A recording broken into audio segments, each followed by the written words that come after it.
His Excellency,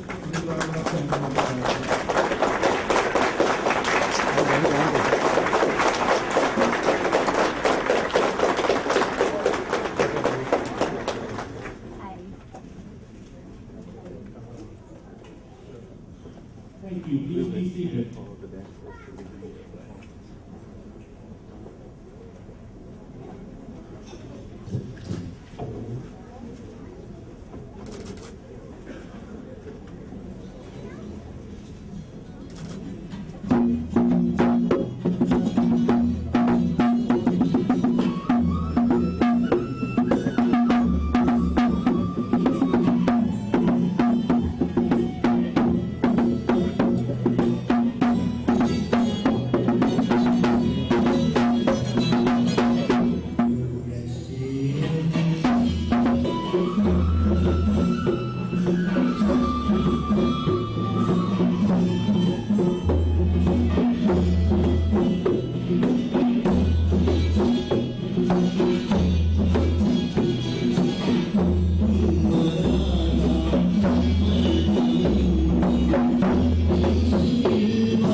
Amongst us, we have Honorable Sanjay, Dr. John Rowley, President of Texas Southern University, Dr. Tim. I apologize if I have left out any other elected officials whom we have not been informed. Multicultural, multi-ethnic country, which is represented by all major religions. The Sri Lankan community in Houston, too, is a blessing.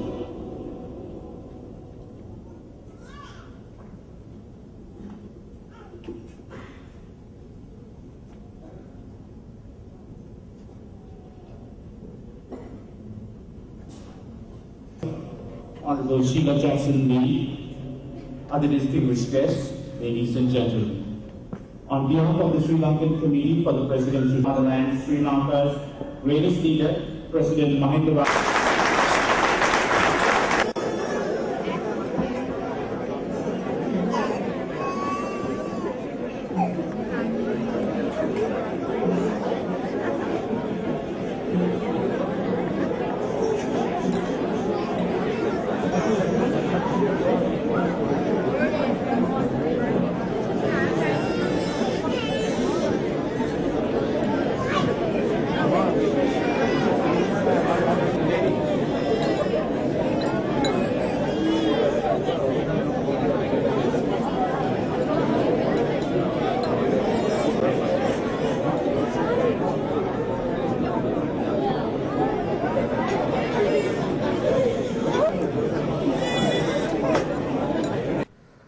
Most of us are familiar with the phrase, the American dream. I believe all of us in the Sri Lankan community have achieved our own version of this dream. However, there are several Sri Lankans amongst us who have gone beyond and achieved eminent status in the city of Houston and this great country. George R. Willey is a prominent Houston-based lawyer and founder of the immigration law firm George R. Willey PC. He served the Clinton administration as an unofficial advisor on South Asian and immigration matters during numerous visits to the White House and has continued to advise the Obama administration also. He's active in the Asian Immigration Lawyers Association, the Asian American Justice Center, and the Indus Entrepreneurs. Additionally, he serves on the board of directors for both the Houston Zoo and the Crisis Health System of the Gulf Coast region. I now invite this great son of Mother Lanka, George Willey, to say a few words. Your Excellency, Mrs. Rajapaksa, Honorable Congressman Sheila Jackson-Lee, Sheila, thank you for making this. We really appreciate this. Honorable Consul General Aurora, Consul, thank you for making this. Distinguished guests, ladies and gentlemen, welcome, Your Excellency, to this great city. If you can ignore the oak trees and the mockingbirds, you could easily mistake this for Sri Lanka. It is in Sri Lanka that I was born, and my mother and the parents of my wife Shanti, our grandfathers and grandmothers, are all buried under the sacred soil of my motherland. I grew up, Your Excellency, in Jaffna and moved to Colombo when I was only 10 years old. My wife is from Badulla and grew up in Diatalava, where her dad was a well-respected captain in the army. I have smelt the sweetness of margosa trees in Jaffna and tasted the red jambu fruits that left red stains on my white shirts as I walked to school in Colombo. I know the lure of jackfruits ripening on the trees as the crows begin to break them open. I have seen the bright-colored pandals during Vesak and shamelessly ate food at the dansalas meant for the poor. And I have heard the chanting in the corvils and inhaled the smells of jasmines and the joss sticks. I've heard the bells of All Saints Church as I assisted Father Hera during Mass. But since I left Sri Lanka in 1975, there has been such pain, such sorrow, and such agony. The mighty Mahaveli Ganga that usually brings its sacred waters to the paddy fields spat out blood, both the Sinhalese and the Tamil. From up here in the United States, I have watched the land of my forefathers descend from paradise deep into hell. No one can say with certainty who is to blame, but the time for blaming is long gone. Your Excellency, you're probably descended from Dutugemunu, and my people from Elara. Remember how Dutugemunu fought Elara and on his elephant Kandula and killed Elara. Dutugemunu, of course, is still remembered for uniting Sri Lanka for the first time. But he's also remembered for something else. After defeating and killing Elara, he built a monument for Elara out of respect for his worthy opponent. He ordered all citizens of the land to stop, dismount, and pay respect to Elara. In so doing, he not only showed what a great nobleman he was, but also proved to be a great politician. He knew that he had to rule the Tamil people, too, after the defeat of Elara. Your Excellency, fate and fortune and your great political skills have placed you at a unique point in history. Children years to come will read in their history books that a great leader, a great warrior by the name of Mahinda Rajapaksa finally defeated the rebellion after nearly 25 years when several before him failed. They may even say that you are the Dutu of the 21st century. But if you want to wear Gemunu's mantle, Your Excellency, then you will have to build a monument too.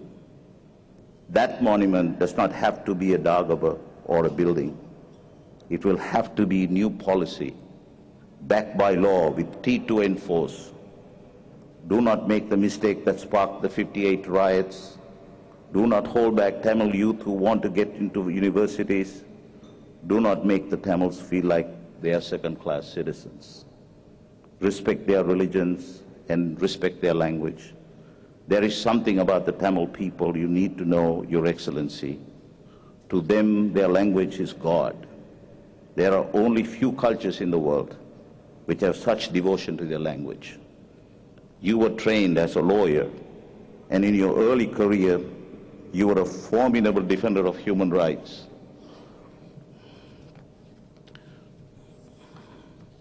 Now, you have the popularity, you have the power of a hero, like Julius Caesar returning to Rome from his conquests. No one can deny what you ask. Ask the Parliament to pass some entrenched clauses you and I read in law school when we had to study the Salisbury Constitution.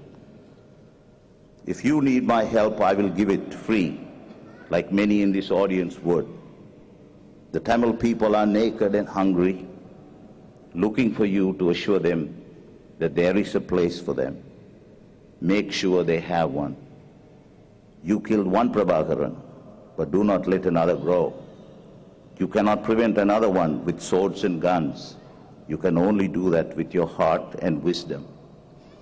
Compassion, truth, and justice you learn from the Buddha are the only weapons you will need. According to Dhammapada, Buddha said that hatred does not cease by hatred at any time. Hatred ceases by love. This is an old rule. That's what the Buddha said. Your Excellency, as you leave this fair city and return to Sri Lanka, promise me that the 10-year-old boy walking to school tomorrow in his white shirt will have no other red stain than from the jambu fruit. The morning crow will not open anything other than the jackfruit. That there will be nothing else hanging from the margosa tree than the fruits I smelt. Your Excellency, return us to paradise. Return us to paradise. Thank you.